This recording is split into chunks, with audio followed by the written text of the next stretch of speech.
December 23rd, 1944, 8:17 hours. Somewhere near the frozen forest outside Bastogne, Belgium, snow drifts sideways through the trees like smoke. The forest is silent, except for the crunch of boots and the distant thud of artillery rolling across the Ardennes. Every explosion sounds muffled under the blanket of snow, but close enough to shake frost from the pine branches overhead. Private First Class Harold Garman presses himself deeper into a shallow foxhole carved into the frozen earth. His gloves are stiff. His fingers barely work anymore. Ice crystals cling to the fabric around his mouth each time he exhales. Ahead of him, the woods disappear into a wall of white. Visibility maybe 30 yards. Maybe less. He hasn't slept properly in nearly 2 days. And now movement. Slow at first. Dark figures sliding between the trees. German infantry. Garman tightens his grip on the M1 Garand resting across his lap. Beside him, another American soldier mutters something under his breath. Too quiet to hear over the wind. Then comes a sound. A voice. Sharp. Confident. In English. Americaner, you are surrounded. The words echo through the trees. More shadows emerge from the snow. Steel helmets. White camouflage smocks. MP-40 submachine guns held ready. There are too many. Far too many. The Germans keep advancing carefully, rifles leveled toward the foxhole. You surrender now. Another voice joins in. You have no chance. You can almost feel the weight of the moment pressing down into the frozen ground. The cold, the fear, the terrible calculation happening inside every soldier's head when survival suddenly becomes mathematical. A handful of exhausted Americans against an entire German patrol. The Battle of the Bulge had turned forests like this into killing grounds. Entire units were cut off. Ammunition was low everywhere. Men disappeared into the snow and were never found again. And now this. Garman slowly raises his head just enough to look. 7 Germans. No, 8, at least, spread out in a loose semicircle. Close enough to kill him instantly if they open fire. One of the Germans steps forward slightly, older than the others. A sergeant by the look of him. You throw out your weapons, he shouts. No answer. Only wind. Only snow.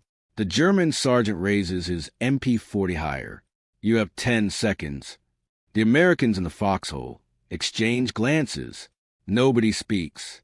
Because nobody knows what to say. Surrender wasn't cowardice out here. Sometimes it was the only thing left. Frostbite, starvation, isolation. Men broke long before bullets reached them. Another artillery blast rumbles somewhere in the distance. The German begins counting. Eins. The patrol inches closer. Zwei. One American quietly checks the last clip in his rifle. Drei. Garman's breathing slows. Not faster. Slower. That strange calm soldiers sometimes describe before violence erupts. His eyes scan the trees. The spacing. The posture. The confidence. That confidence bothers him. Because the Germans are moving like men who already believe the fight is over. And that changes things. Veer. Snow creaks beneath boots. One German turns his head briefly toward another soldier. A mistake. Tiny, but enough. Garman suddenly realizes something. The patrol has spread too far apart. Their attention is divided. And most important of all, they think the Americans are beaten. The German sergeant shouts again. Funf. Then Harold Garman explodes upward out of the foxhole. Not retreating. Charging. The movement is so sudden the Germans freeze for half a second in pure confusion. He fires once. The deafening crack of the Garand tears through the forest.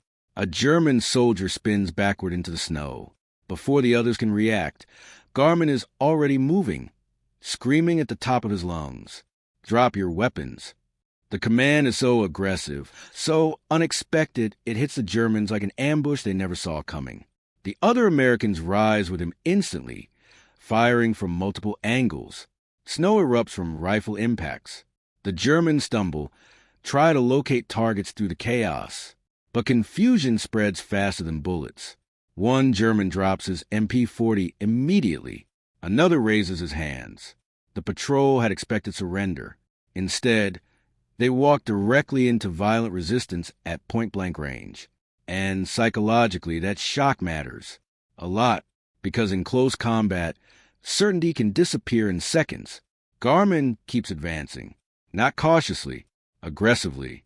His rifle aimed straight at the German sergeant. Down, now!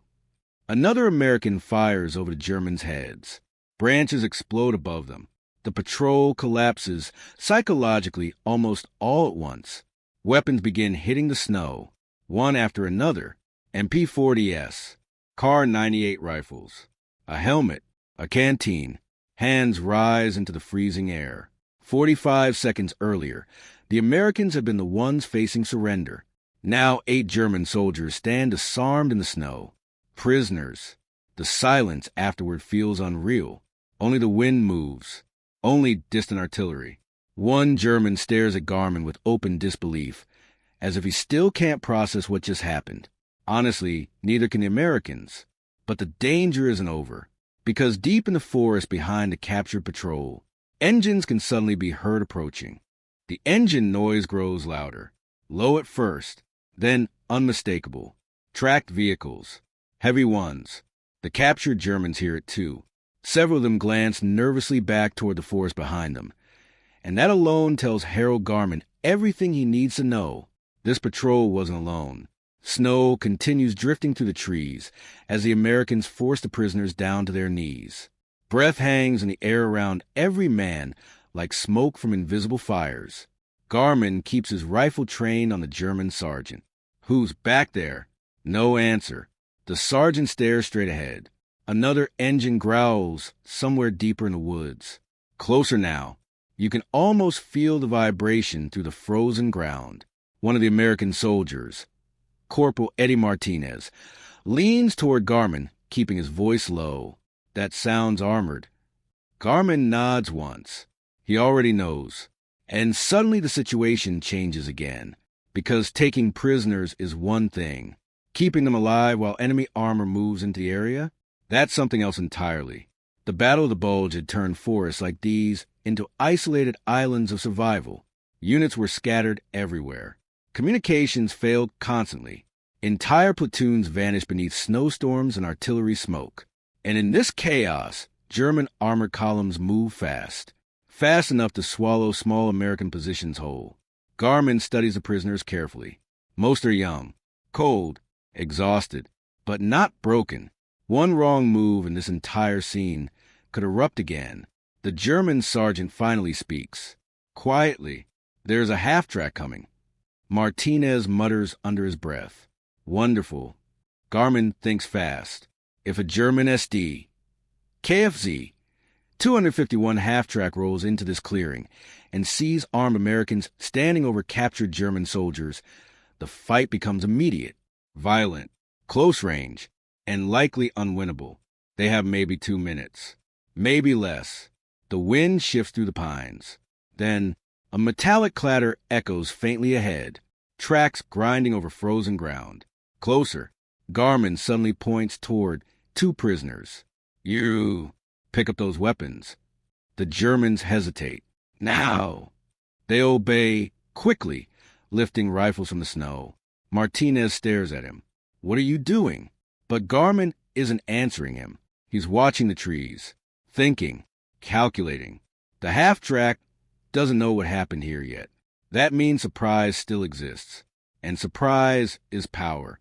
Spread them out. Garmin says quietly. The Americans reposition the prisoners near the edge of the clearing. From a distance, it almost looks organized, controlled, like German troops securing captives. The engine noise grows louder still. Branches shake ahead. Then finally, the half-track appears through the snow.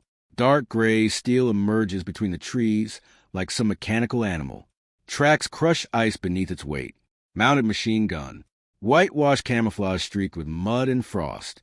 3 German soldiers ride, exposed near the rear compartment. Another man stands behind the forward MG-42 mount. The vehicle slows immediately upon entering the clearing. The gunner notices the scene. Prisoners kneeling. German soldiers standing over them. For one brief second, the illusion works. The half-track continues rolling forward. Not fast, not suspicious, just enough. Garmin can hear his own heartbeat now. 10 yards. 8. 6. Then the German sergeant suddenly turns his head slightly toward the vehicle and yells something in German. A warning. Instantly the illusion shatters. The MG-42 gunner reacts first, swinging the machine gun toward the Americans. But Garmin fires before he can pull the trigger. The Garand cracks. The gunner disappears backward from the mount. Everything erupts. Americans open fire from the tree line. Muzzle flashes rip through the snowfall. The half-track jerks sideways as bullets hammer against its armor plating. German soldiers scramble off the vehicle, slipping in the snow while trying to return fire. The forest becomes noise. Rifle cracks. Machine gun bursts. Men shouting in 2 languages. A German soldier dives behind a half-track's rear wheel and fires blindly into the trees. Another collapses face first into the snow before he can even shoulder his weapon. Martinez empties his Thompson submachine gun in short, violent bursts. Brass casings scatter across the ice. The captured Germans flatten themselves against the ground, caught directly in the middle of the firefight. Then comes the terrifying sound. The MG-42, not from the half-track. From the woods behind it, another German unit. The machine gun opens up with horrifying, ripping rhythm, so fast it sounds almost mechanical, like cloth tearing beside your ear. Snow explodes from the trees around the Americans. Chunks of bark fly everywhere. Move! Martinez screams. The Americans dive for cover as rounds slash through branches overhead. More Germans are coming. A lot more. Garmin crawls behind a fallen log, breathing hard. His gloves are soaked. His face burns from cold and adrenaline. And through the storm of gunfire, he realizes something terrifying. Their tiny position has just stumbled directly into the path of a much larger German movement through the Ardennes. This wasn't a patrol anymore. This was a front line. A German infantry squad emerges through the trees behind the half-track, spreading outward aggressively beneath covering fire. At least 15 men, maybe more behind them. The Americans are badly outnumbered again. Only now there's no chance of surrender. Not after this. Garmin reloads his rifle with shaking hands. Around him, the snow-covered forest is transforming into chaos. Bullets snapping through branches, wounded men screaming somewhere in the white haze, engines growling, officers shouting commands nobody can fully hear. And then, through the blizzard and smoke, a massive silhouette begins emerging behind the advancing Germans. Large turret, wide tracks, steel barrel cutting through the snowstorm. A Panther tank. The Panther appears slowly through the trees, like a predator emerging from fog. Its massive hull crushes saplings beneath its tracks as it pushes into the clearing behind the German infantry. Snow slides off the turret in sheets. The long 75mm barrel sweeps across the forest with terrifying calm. Every American in the position sees it at the same moment, and for a second, nobody fires. Because against a Panther tank, rifles mean almost nothing. The machine looks invincible. Its armor scarred from weeks of combat across the Ardennes. Spare track links welded to the front plate. White camouflage smeared over dark yellow steel. Exhaust smoke rolling from rear vents into the freezing air. The turret begins turning toward the Americans' position. Slowly, methodically. You can almost hear the calculations happening inside the crew. Identifying muzzle flashes. Estimating range. Preparing to erase the entire tree line with a single shell. Move! Garmin shouts. The Americans scatter just as the Panther fires. The cannon blast punches through the forest like thunder.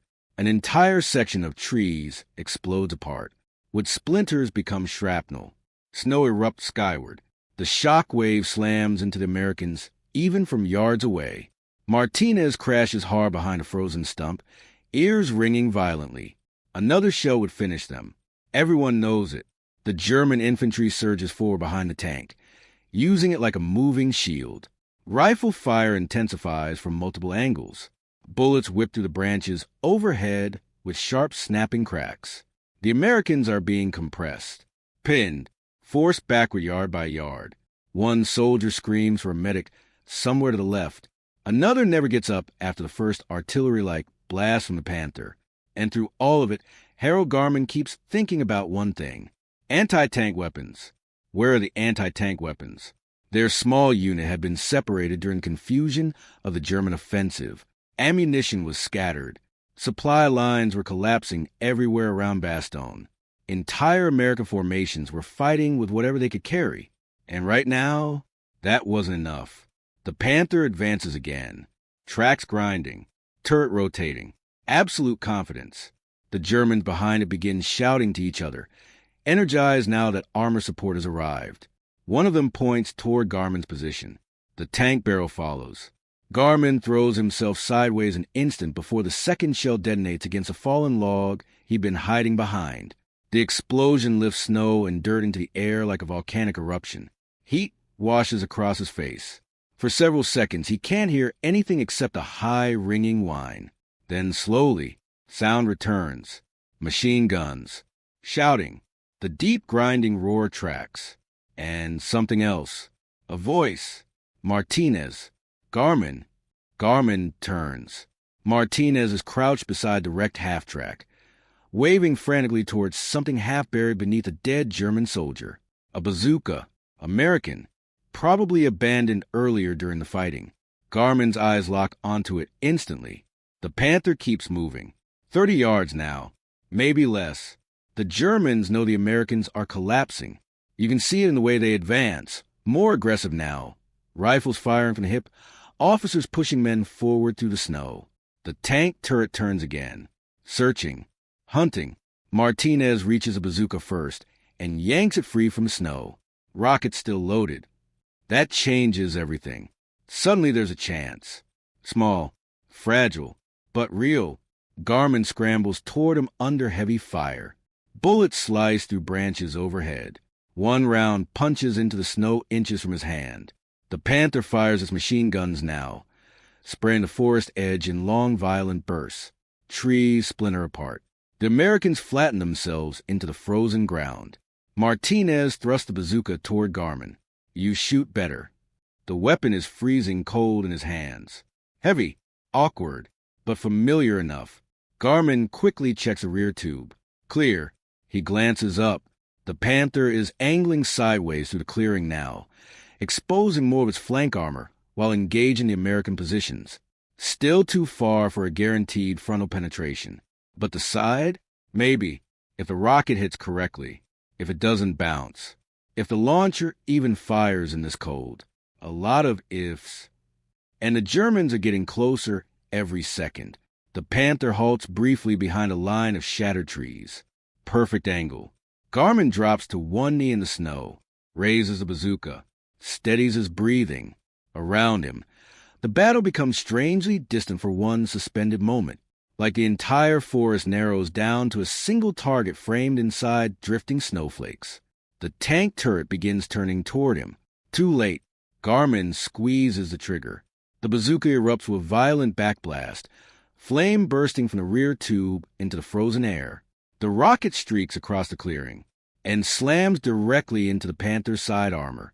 A bright flash, then smoke. For half a second, nothing happens. Then flames burst violently from beneath the turret ring. The tank jerks to a stop. German infantry nearby dive away instinctively. Inside the Panther, something catastrophic has happened. The crew tries rotating the turret again, but it freezes halfway. Black smoke begins pouring upward into the snowfall. And then the hatch bursts open. One crewman climbs halfway out, completely engulfed in flames. The sight is horrifying. He falls from the tank into the snow below. The remaining German infantry stop advancing almost immediately. You can actually see the momentum vanish. That's the thing about tanks in World War II. They weren't just weapons. They were psychological anchors. And when one dies violently in front of advancing infantry, confidence dies with it. The Germans hesitate. Some begin pulling back toward the trees. Others continue firing uncertainly from cover. But the attack has lost its shape, its certainty, its momentum. Garman lowers the empty bazooka slowly, smoke drifting around him. For one brief moment, the Americans think they might actually survive this. Then artillery whistles overhead, not American, German, and the first shell lands directly behind their position.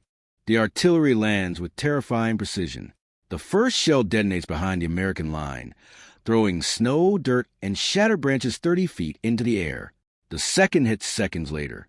Closer, much closer. The forest disappears into smoke and flying debris. Men dive flat against the frozen ground as fragments tear through the trees overhead. The concussion alone feels strong enough to crack ribs. German artillery observers had found them, and now the barrage begins walking directly toward their position. Spread out, someone screams through the chaos. But the woods are already too tight, too crowded with shattered timber and churned snow. The Americans scramble from crater to crater, while explosions hammer the clearing in violent succession. The burning Panther tank adds its own nightmare to the scene. Flames roar from the engine compartment. Ammunition inside the hull begins cooking off, sharp internal detonations echoing through the forest like gunshots trapped inside steel.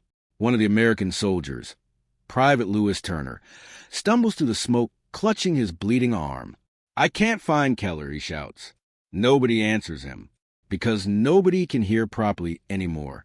Another artillery shell crashes into the trees. The blast knocks Harold Garman sideways into the snow. His helmet disappears. His rifle nearly flies from his hands. For several seconds, he sees nothing but white haze and drifting dirt. Then slowly shapes begin reforming around him. The dead half-track, the burning Panther, German bodies scattered across the clearing, and American soldiers trying desperately to hold together under artillery fire that seems to come from every direction at once. The Battle of the Bulge was filled with moments like this. Small groups of men trapped in isolated patches of forest, while entire armies shifted around them unseen. Survival often came down to minutes. Decisions. Luck. Mostly luck. A shell explodes somewhere behind Garman. He hears a scream cut off instantly. Martinez crawls beside him, face streaked with soot and melted snow. "We can't stay here." He's right. The Germans aren't retreating completely. They're regrouping beyond the trees while artillery softens the American position. Standard Wehrmacht doctrine.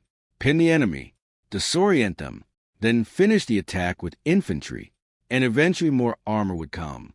Everyone knows it. Garman looks around quickly. Ammo running low, men exhausted, wounded everywhere. Staying means dying, but retreating through these forests during the bulge could be just as deadly. American patrols vanished constantly in the Ardennes. Some froze. Some walked directly into German positions. Some simply disappeared into the snow forever. Another shell whistles overhead. This one lands short, dangerously short. The explosion sends fragments ripping through the clearing. One strikes a nearby tree trunk with a sound like an axe splitting wood. Then suddenly, the artillery stops. Just stops. The silence afterward feels unnatural. Heavy. Wrong. Garman knows what comes next before anyone says it. Infantry assault. German soldiers begin emerging to the smoke almost immediately, spreading wide between the trees. More cautious now. More deliberate after losing the Panther. But there are many of them. Far too many. At least 20 visible. Maybe more behind. Machine gun fire erupts from the German flank, pinning the Americans behind shattered logs and shell craters. Snow sprays across the ground with every impact. A German officer shouts command somewhere ahead. The enemy line begins tightening around the clearing like a noose. Martinez fires short bursts from his Thompson. Turner reloads with trembling hands despite blood soaking his sleeve. Garman fires carefully, deliberately, conserving ammunition now. Every shot matters. One German falls near a pine tree. Another disappears behind cover instantly. But they keep coming. Closer, closer. You can feel the pressure building again. The terrifying realization that exhaustion itself is becoming the enemy. Arms heavy, fingers numb, thoughts slower now from cold and adrenaline overload.